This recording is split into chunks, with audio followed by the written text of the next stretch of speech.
Hello दोस्तों, मैं संजीवनी की अकेडमी की यूट्यूब क्लास में आप सभी का स्वागत करता हूं। आप लोगों ने थंबनेल को देखा ही होगा कि ये वीडियो जो है आप लोगों का ईडी पर आधारित होगा। तो ईडी जो है, ईडी क्या है, ईडी का उद्देश्य क्या है, इन बातों पर चर्चा करेंगे। तो ईडी सडनली ऐसे ईडी पर चर्चा क्यों? तो आप लोगों ने आमतौर पर ये खबर में सुनते रहते हैं, खबर में चलते रहता है ईडी के बारे में। तो वर्तमान में ये जो है खबर में काफ़ी चल रहा है। ठीक, तो वर्तमान में खबर में क्यों है? तो ये जो है आप लोगों का दिल्ली से संबंधित होगा, है ना। दिल्ली में आप लोग जानते हो डिप्टी सीएम मनीष सिसोदिया। ठीक, मनीष सिसोदिया जी है शराब घोटाला के मामले में जो है ईडी द्वारा गिरफ्तार किए गए हैं। ठीक है, ईडी की हिरासत में वो 7 दिन तक लगातार उन्हें पूछताछ की जा रही है। ठीक है, 17 मार्च तक आपका मनीष सिसोदिया जी से पूछताछ की जाएगी। ठीक, इसलिए जो है ये मनीष सिसोदिया नहीं, कई जो है आपका ये जो है नेता है चाहे अभिनेता है, इनसे संबंधित ये जो है ईडी जो है सक्रिय रूप से पूछताछ करते रहता है। ठीक है, पूछताछ करके बुलाते रहते हैं, पूछताछ करने के लिए बुलाते रहते हैं, इसलिए जो है ये खबर में चलता रहता है ईडी। तो ईडी जो है आप लोगों को एग्जाम के दृष्टिकोण से भी काफ़ी इंपॉर्टेंट हो जाता है। ईडी क्या है, ठीक है, इसकी स्थापना को, वो इन सारी बातें पर हम लोग चर्चा करेंगे। ठीक है, चर्चा शुरू करने से पहले अगर आप हमारे यूट्यूब चैनल को सब्सक्राइब नहीं किया, सब्सक्राइब कर लीजिएगा तथा बेल आइकन को प्रेस कर लीजिएगा, है ना।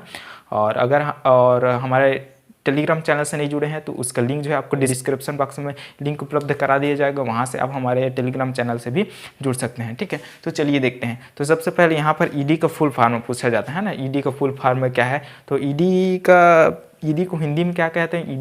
ईडी का हिंदी में आपका होता है प्रवर्तन निर्देशालय। ठीक है, ईडी का हिंदी में होता है प्रवर्तन निर्देशालय। अगर ईडी का फुल फॉर्म पूछा जाए तो डायरेक्टोरेट ऑफ इन्फोर्समेंट। ठीक है, यहाँ पर लिखा हुआ है डायरेक्टोरेट ऑफ इन्फोर्समेंट। ठीक, ध्यान रखिएगा, डायरेक्टोरेट ऑफ इन्फोर्समेंट ईडी।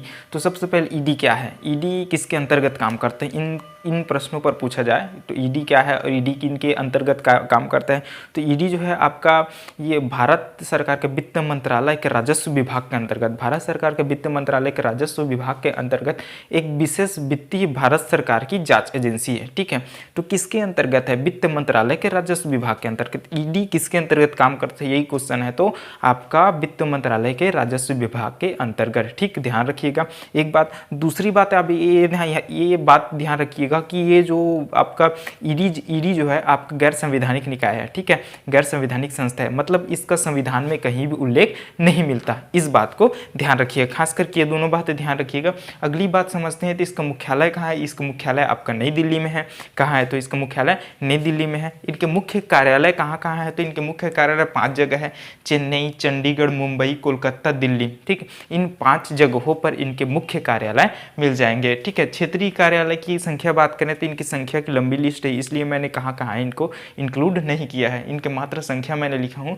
ठीक है, मैं लिखा हूँ यहाँ पर संख्या। ठीक, क्षेत्रीय कार्यालय की संख्या कितना है? तो 16 है। ठीक है, इनके प्रमुख को क्या कहते हैं? तो संयुक्त निर्देशक के नाम से जाना जाता है। ठीक, ध्यान रखिएगा। और उप क्षेत्रीय कार्यालय की बात कहें तो उप क्षेत्रीय कार्यालय कितने हैं? तो 11 है। ठीक, इनके प्रमुख को क्या कहते हैं? उप संयुक्त निर्देशक के नाम से जाना जाता है। ठीक, अब इनकी स्थापना की बात करें, यानी ईडी के स्थापना की बात करें, यानी प्रवर्तन निर्देशालय की स्थापना की बात करें तो 1956 में इनकी स्थापना कब हुआ? तो 1956 में। और जिस समय इसका स्थापना किया गया तो ये प्रवर्तन निर्देशालय के नाम से नहीं जाना जाता था, बल्कि ये प्रवर्तन इकाई के नाम से जाना जाता है। ठीक है, प्रवर्तन इकाई के नाम से जाना जाता था। ठीक है, प्रवर्तन इकाई के नाम से जाना जाता था। ठीक, ध्यान रखिएगा, इन्फोर्समेंट यूनिट के नाम से जाना जाता है। ठीक, और ये जो है 1957 में, और ये 1957 में प्रवर्तन निर्देशालय के नाम से परिवर्तन कर दिया गया। ठीक, प्रवर्तन निर्देशालय नाम परिवर्तन कर दिया कब? तो ये 1957 में। सबसे पहले 1956 में क्या था?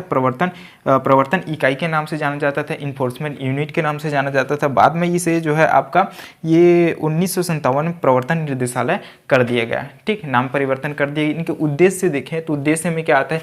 विदेशी मुद्रा विनिमय अधिनियम 1947 के तहत विनिमय नियंत्रण विधियों के उल्लंघन को रोकना। विनिमय नियंत्रण विधियों के उल्लंघन को रोकना, मतलब एक बात या एक शब्द यहाँ पर निकल कर आया है विनिमय। विनिमय क्या होता है? विनिमय जो है आपका एक वस्तु के देने के बदले दूसरी वस्तु प्राप्त करना। इनके लिए एक निश्चित विधि बनाई गई है। ठीक है, जिनके उल्लंघन को रोका जाता है। ठीक है, किनके द्वारा? तो ये प्रवर्तन निर्देशालय या फिर ईडी के द्वारा। ध्यान रखिएगा।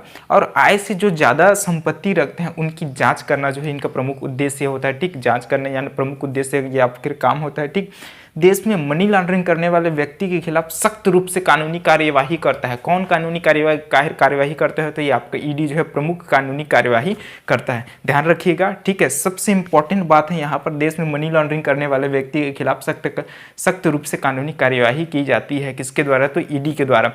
तो यहाँ पर एक शब्द निकल कर आया है, मनी लॉन्ड्रिंग क्या है, ठीक। मनी लॉन्ड्रिंग क्या है? जैसे यहाँ पर लॉन्ड्री शब्द से हम लोग समझते हैं कि कपड़ा जो है साफ करने का स्थान है ना, प्रक्रिया जो है। तो यहाँ पर जो है ये मनी लॉन्ड्रिंग, मनी का शब्द जुड़ गया, मनी मतलब पैसा, ठीक है, पैसा।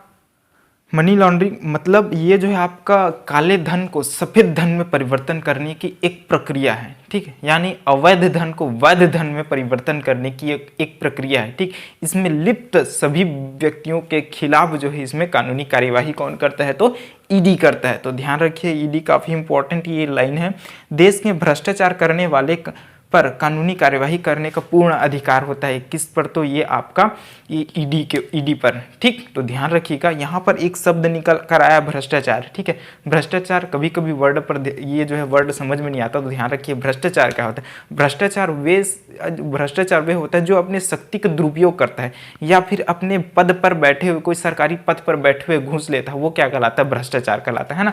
तो भ्रष्टाचार करने वालों पर कानूनी कार्यवाही करने का पूर्ण अधिकार होता है। किसको होता है? तो ईडी को होता है। ये भी बातें ध्यान रखिएगा। यानी कुल मिलाकर देखें तो देश में कानूनी विधि लागू करके आर्थिक अपराध से लड़ना इसका प्रमुख उद्देश्य होता है। किसका? तो ईडी का। इस तरीके से ईडी के संबंधित ये प्रमुख और बातें हैं, ठीक। देखते हैं आगे क्या होता है। प्रवर्तन निदेशालय से संबंधित आगे बातें देखते हैं। तो यहाँ पर आपको मिलता है प्रवर्तन निदेशालय के अधिकार व शक्तियाँ।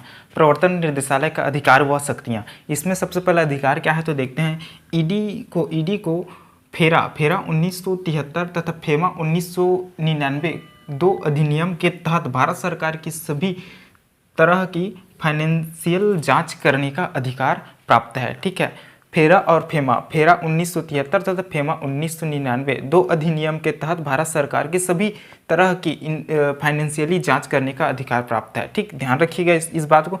अगली बात ध्यान रखना, मनी लॉन्ड्रिंग के आरोप में पाए गए लोगों के खिलाफ जब्ती, गिरफ्तारी और खोज करने का अधिकार भी ईडी के पास है, ठीक। इस लाइन को हम लोगों ने कवर कर दिया है, ठीक।